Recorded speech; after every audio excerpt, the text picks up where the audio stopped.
Good morning, my dear students of class 12th.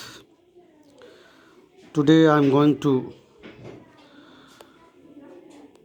solve extracts of the poem And Jennifer's Tigers. This poem is composed by Adrian Rich. I have explained this poem already in my previous video or in live class. So today we are going to discuss about its extracts. Just give your attention. Aunt Jennifer's tigers prance across a screen. Screen, bright topaz denizens of a world of green. Okay Aunt Jennifer's के जो tigers हैं वो उछल कूद कर रहे हैं. प्रेंस across a screen, जिस टेपेस्ट्री जो चित्र बना रही हैं पैनल पर आंट जेनिफर कपड़े पर टाइगर्स के, उन चित्रों में वो उछल कूद कर रहे हैं, दौड़ रहे हैं. Bright topaz, topaz means Pukhraj, it's a type of diamond actually. तो पुखराज की तरह डेनिजेंस निवासी, वो हरे संसार के निवासी हैं और पुखराज की तरह चमक रहे हैं, वो हीरे की तरह चमक रहे हैं, उछल कूद कर रहे हैं, जो आंट जेनिफर्स ने टेपेस्ट्री करके जो टाइगर्स बनाए हैं पैनल पर कपड़े पर. Okay, as you have read this poem already, so you are well connected with it. What are Aunt Jennifer's tigers? Are they real?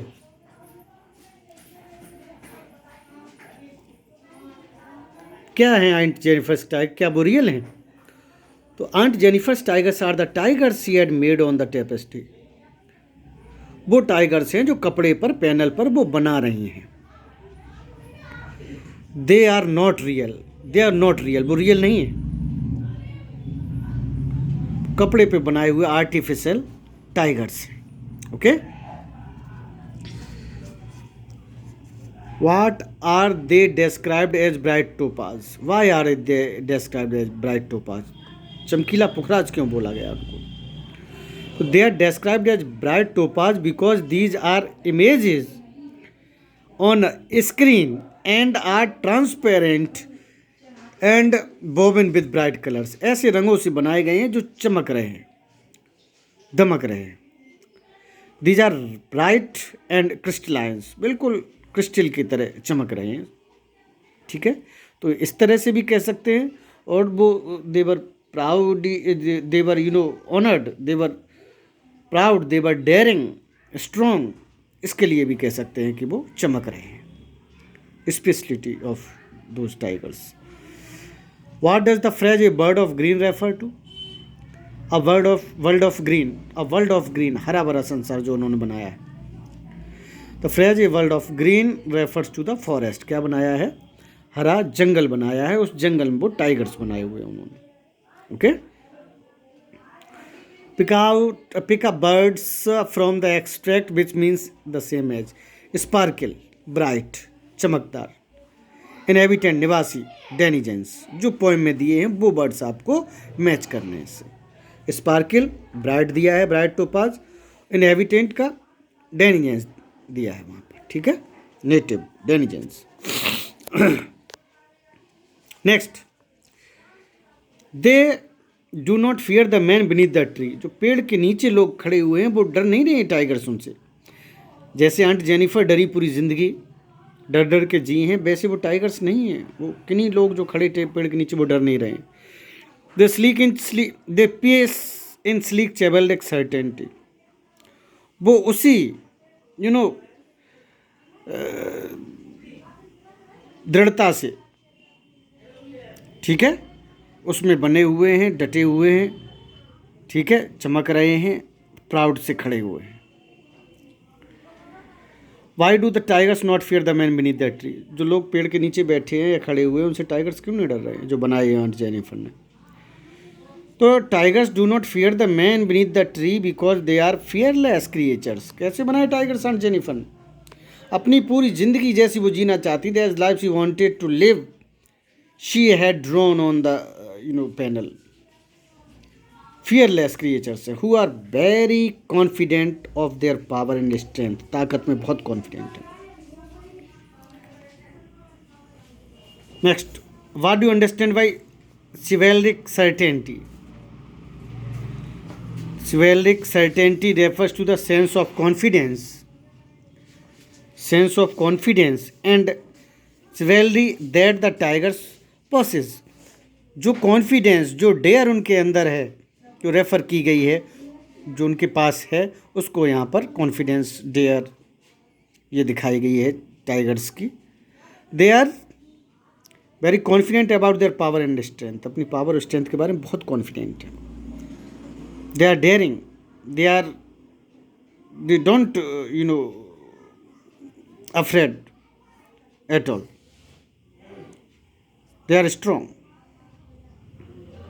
Next, what do tigers conduct themselves? How do tigers conduct them? कैसे अपने आप को उन्होंने जो है conduct किया है, वहाँ पर दिखाया है। Tigers conduct themselves in chivalric manner. They are heroic, bold and confident, they are strong, they are daring. Next, find out the oxymoron between aunt Jennifer's real life and the find reflection of her creation. क्या विरोधाभास इसमें? देखिए, वो जीना कैसे चाहती थी और life कैसी जी उन्होंने। जैसी जीना चाहती वैसी लाइफ नहीं जी पाएंगे। Aunt Jennifer herself is very submissive and subdued in a real life. अपनी वास्तविक ज़िंदगी में बिल्कुल ही निरी है, सबमिसिव, समर्पण करने वाली महिला रही हैं। But her creation in the form of tigers are just the opposite. लेकिन जो टाइगर्स बनाए वो बिल्कुल उल्टा। टाइगर्स की ज़िंदगी कैसी बनाई है? ना वो सबमिशन वाले हैं, ना वो टिमिड नेचर के हैं। They are strong, they are fearless. तो उसका उल्टा दिखाया है आंट जेनिफर ने। जो ज़िंदगी वो नहीं जी पाई थी वैसा उन्होंने दिखाया है। What she was in her real life, जो रियल लाइफ में थी उसका उल्टा इसमें बनाया है टेपेस्ट्री में। The tigers that she made are fearless and confident. यही वर्ड्स अभी भी यूज हुए हैं, फियरलेस और कॉन्फिडेंट टाइगर्स है। Okay,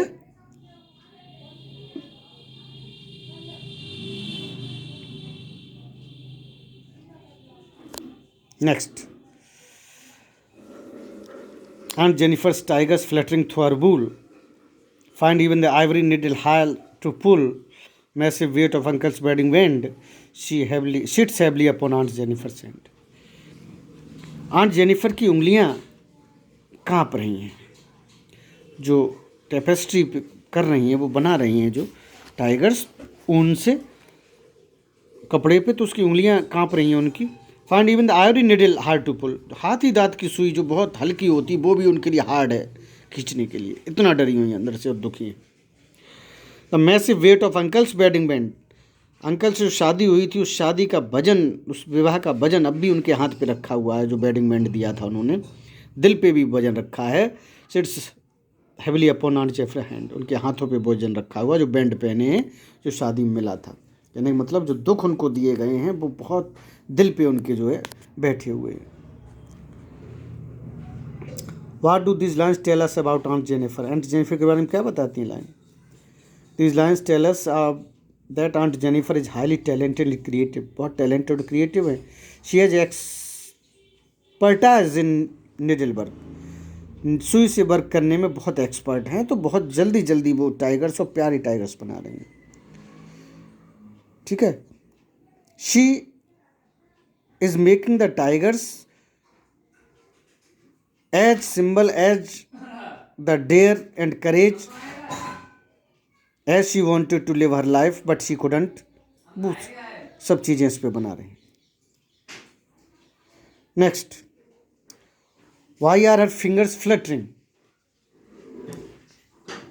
Why are her fingers fluttering? क्यों उंगलियां कांप रही हैं? Her fingers are fluttering due to her nervousness. She is afraid. She is nervous. She is very weak. She is nervous due to the constraints of her marriage, as she is highly dominated by her husband, as she was badly exploited by her husband, as her husband did not treat her in good manner ever. बहुत बुरा किया उनके husband ने, जो behave किया उनके साथ, जो मलट्रीट उनको किया, उस वजह से वो बहुत परेशान। वो शादी उनके लिए बोझ रह गई है, इसलिए वो बहुत परेशान है, नर्वस हैं, इसलिए उंगलियां काँप रही हैं उस डर और बोझ की वजह से, दुख की वजह से। Okay, next, how is she different from the images created by हर। वही क्वेश्चन, फिर जो क्रिएट उन्होंने इमेज की उससे अलग कैसी हैं। And Jennifer is just a contrast to the image made by her, उसका अपोजिट बिल्कुल। The tigers created by her are bold, daring, fearless, confident, strong, but she is very subdued and dominating by her husband. वो बहुत दुखी हैं, वो बहुत submissive lady हैं, वो बहुत निरीह लेडी हैं, बेचारी हैं।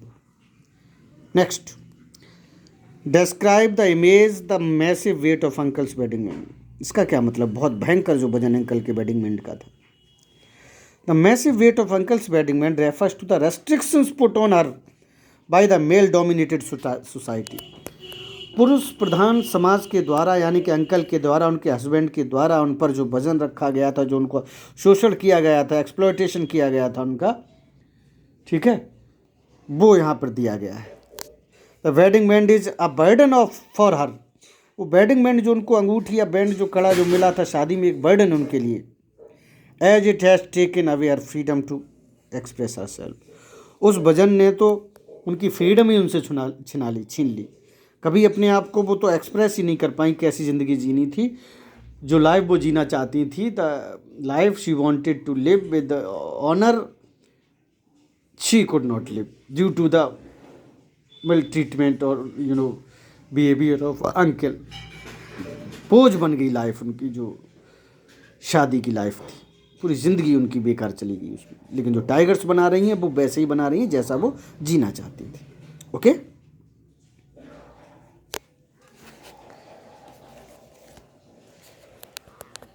very important extracts are these.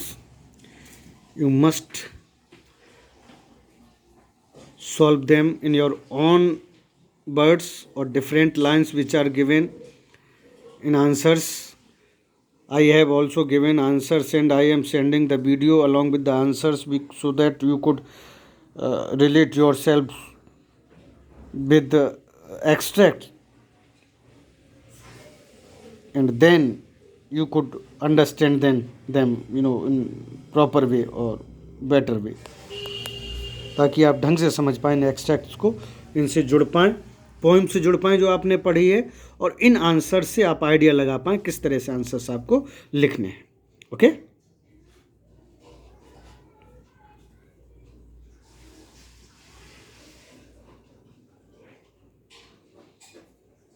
you all are supposed to solve these extracts in your English notebook, and after completing them you are supposed to send its pic or a picture on my personal WhatsApp number so that I could check whether you have completed your work or not.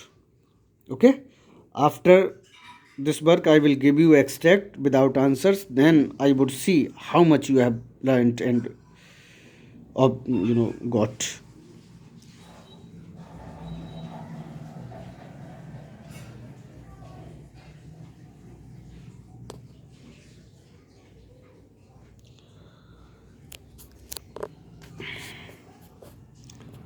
Okay, this is your home assignment.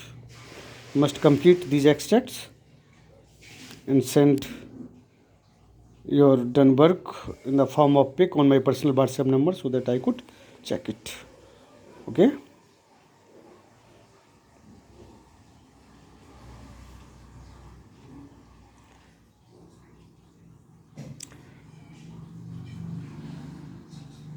Thank you, my dear students. Have a nice day. God bless you.